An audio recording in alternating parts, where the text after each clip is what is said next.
Craig, into the quarterfinals of the AB Sundecks 1895 Cup, beating Doncaster this afternoon. You must be overly pleased with all the lads in there.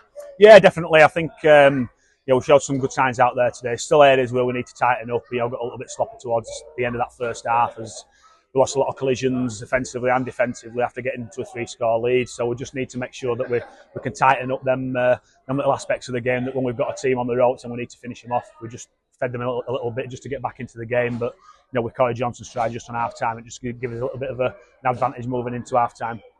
It was a really gutsy, determined performance, and obviously, as you say there, with that spell towards the back end of the first half, it could have been quite a different game. But the second half performance in particular, you must be really pleased with.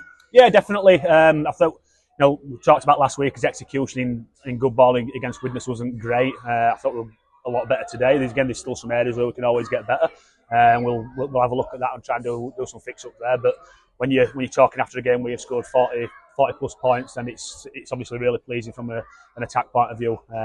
Defensively, we conceded a couple of sloppy tries, but one from the kick that bounced above Jack Walker. So there's a couple of areas where we need to fix up, but they didn't really break us a huge amount, apart from some one-on-one genuine contact errors. But in the main, really pleasing. A lot of really good individual performances, especially in that second half. Titus Grazzi got in that quick brace, Chris Wellham getting that hat-trick as well. But I think every single person must get real credit this afternoon for obviously putting in a shift. Yeah, definitely. And Corey Johnson has been struggling with a little bit of a niggle, and he put his hand up to play 80 minutes if we needed him to, with Reece Butler's not being quite ready as yet to play.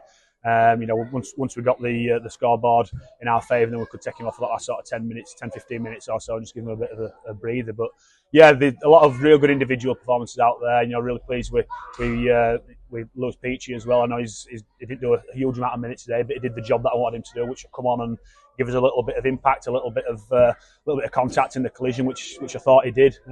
So his remit today were not to play a huge amount of minutes, but the minutes that he did play when he came on to be impactful, and I thought it was. I thought as cohesion with the halfbacks looked a little bit better. Played a little bit squarer and more into the teeth of the defensive line. So again, the more this group play with each other, then the better they're going to get. And we've still got a few people that sat on the sidelines waiting for them.